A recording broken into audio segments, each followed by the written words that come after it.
The first week of Donald Trump's administration has really been about two things, and they're connected. The first of which is distraction. Donald Trump wants to distract from the fact that he is already breaking promises, he is already failing, that he is already betraying the people who elected him to bring down costs. And not only is he not bringing down costs, but they are actually skyrocketing in the most important places right now. And the second most important part of his administration has been the culture wars that he is fighting. Because, of course, Donald Trump has no substantive policy, and if he can just keep us fighting the culture wars, like I said, these things tie together, we'll be distracted from his failures. And of course, one of those culture wars that Donald Trump is fighting is with his disgusting transphobia, which Republican Congressman and Trump stooge Dan Crenshaw went on Kaitlan Collins' show last night to defend, and Kaitlan Collins wasn't having it, calling out Dan Crenshaw in a takedown that I want to get into. But before we do, if I could quickly ask you to leave a like on this video, and if you haven't already and you enjoy our channel, to hit that subscribe button. It goes a long way, and it really means the world to me. Now let's get into this interview. But let me ask you about some of the executive orders that Trump has been signing, because you have said that any American who is willing and able to serve in the military should be allowed to do so. Do you oppose Trump's ban on trans people serving in the military? No, not at all. I mean, I'm not sure where you got that quote, but you could find a lot of other quotes from me that would say that we should never allow anyone in the military to undergo transition surgery, which would make them medically unqualified to deploy and therefore reduce the readiness of the military. So I'm not sure what President Trump is going to do exactly on this policy. It's probably going to look a lot like his last administration, which was, you can say that you're another sex, but you can't undergo treatments to become another sex, because once you do that, you make yourself unready to deploy. It's the medical procedures themselves. But there are trans people who serve in the military right now who would disagree with that. They can disagree all they want. I'm the one who's, I know what war is like, and I know what it takes to deploy. I was not allowed to deploy for vision issues. Now, what if you need to be on a bunch of medications and your entire body has been changed radically into another gender? It makes it very difficult to deploy you into the places that we need to deploy you. I had to be medically retired for my condition, and my condition arguably is far less severe than undergoing a transition to a different gender. Yeah, but people obviously take medical leave from the military all the time in return. And you said you didn't know what quote I was talking about. This is from 2021. This is the quote. Yeah, I'm sure I said that, but I think people should be able to serve openly and tell people what their identity is. And anybody who can meet those standards should be able to serve. And then And then I probably went on to say, if the conversation was about transgenderism in the military, I probably, in that interview, went on to say exactly what I just said, because I've never changed my mind on this. So when you say, I think people should be able to serve openly and tell people what their identity is, anyone who can meet those standards, I mean, aren't you arguing that those people, that if someone who is trans is in the military and they can meet the standards, that they should be able to serve? I don't know that. Why would you be making that decision and not a medical professional or someone who makes those decisions about vision or whatever issues they evaluate before deploying somebody? I'm saying by definition, if you have transitioned into a different gender, you are not meeting our medical standards.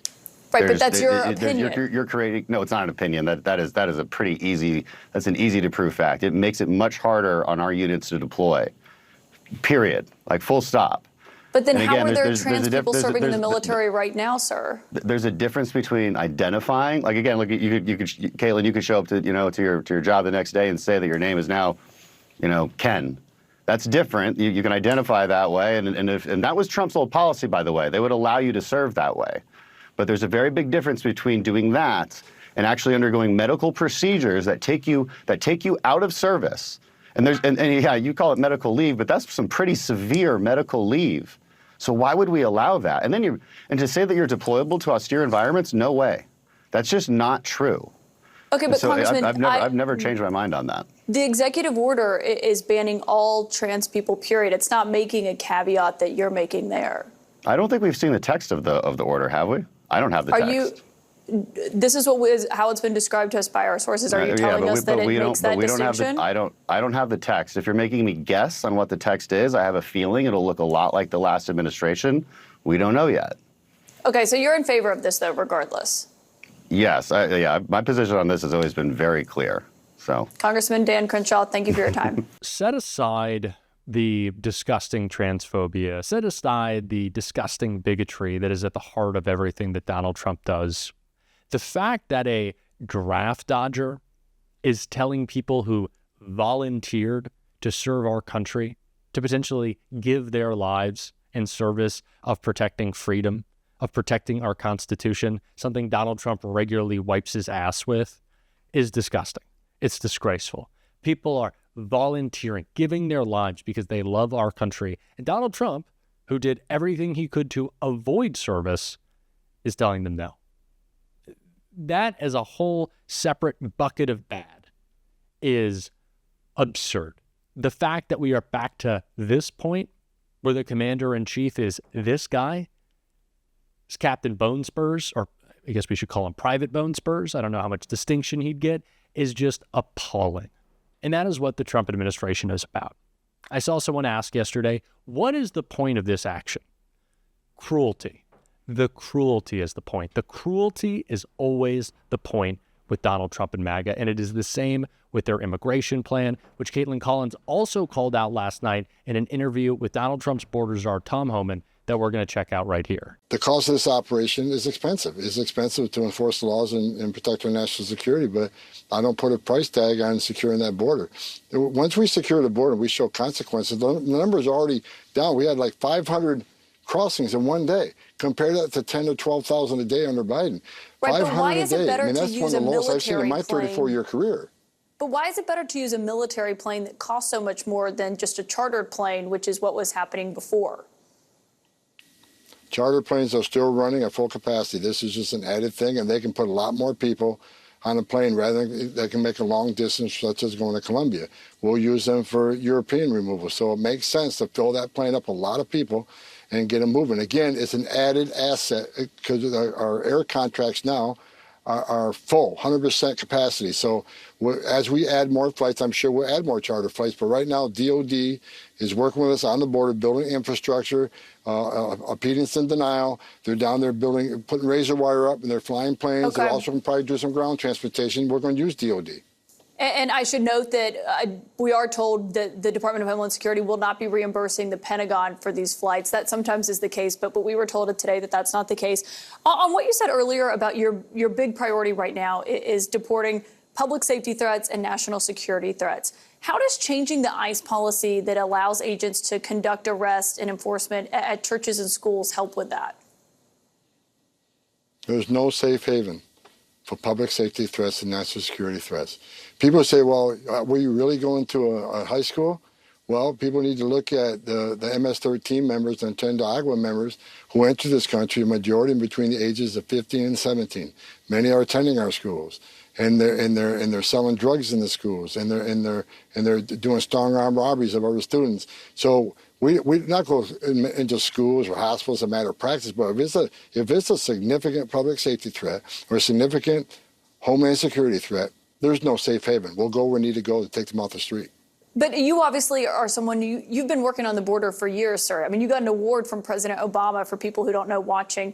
And you also, have worked through these administrations. This was the policy that's been in place, I believe, since 2011, and it wasn't changed before. I mean, do you have any reason to believe that elementary schools or churches are harboring, these violent immigrants who are here illegally? Like I said, when the circumstances arise, we got a national security threat, a significant public safety threat, we're going to go where we got to go, whether it's a school, a church, a hospital. The national security is important. And look, name another law enforcement agency. Does the FBI have those requirements? No. Does DA have those requirements? No. So I shouldn't have those requirements either. We have a national security responsibility. We're going to take these people off the street. If it's out of school, that's what we're going to do. Again, it takes a lot to get approval to go into school or a church, but if there's a national security threat, we're going. What does it take? What is the standard, I guess, to go into an elementary school? Because what we had heard from immigration advocates is that this is going to provide a chilling effect to parents in the school drop-off line or something of that matter. It shouldn't be a chilling effect unless their child's a terrorist or a public safety threat. If they are a public safety threat and national security threat, they should be chilled. They should be afraid because we're looking for them. Well, if their parent is here and they're an undocumented immigrant, I think was more of the argument that they were making. They're not off the table either. I mean, if they're in the country illegally, they got a problem. I mean, it's not okay. Look, it's not okay to enter this country illegally. It's a crime, and that's the way it's supposed to be. I wouldn't feel comfortable if I'm in Switzerland illegally. So we're going to enforce the laws of this country. So, you know, the schools and the churches and central location was a policy only for ICE, only for immigration, right? But national security threats and public safety threats have no safe haven in this country, and we'll go where we got to go. It's okay for 1.4 million illegal aliens to ignore a judge's order to deport. So they're going to be next. And we're going to keep opening that aperture up. So we're sending a message. It's not okay to be in this country illegally. It's not okay to enter this country illegally. It's a crime, and there's going to be consequences. Do you have a number of how many people you'd like to have deported by this time next year?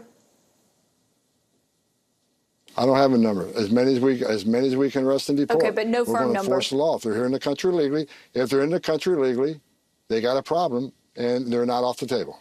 Yeah, but on numbers, you have been clear that your success here in this effort will depend on how much money you can get from Congress. Now that you're in this role, do you know how much money, what kind of budget you would need to deport the people that you say are public safety threats, national security threats, and also the 1.2 million that you just referenced there who have gotten orders from a judge?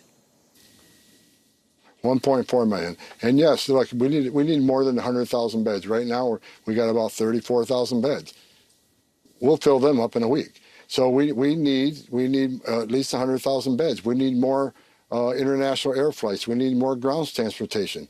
We need more money to hire more officers and border patrol agents.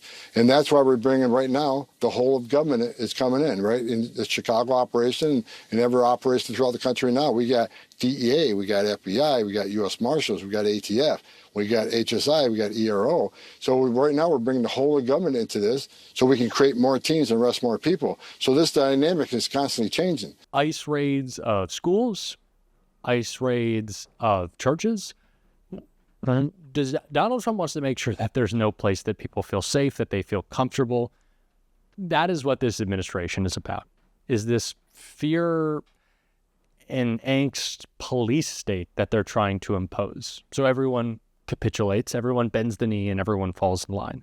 And we cannot allow that to happen. We have to continue to call this out, and we're going to every single day on the show. If you want to support that, as always, you can hit that subscribe button. You can leave a like on this video, and if you stuck around to the end, you can drop a blue heart in the comments. Until next time, I'll see you soon.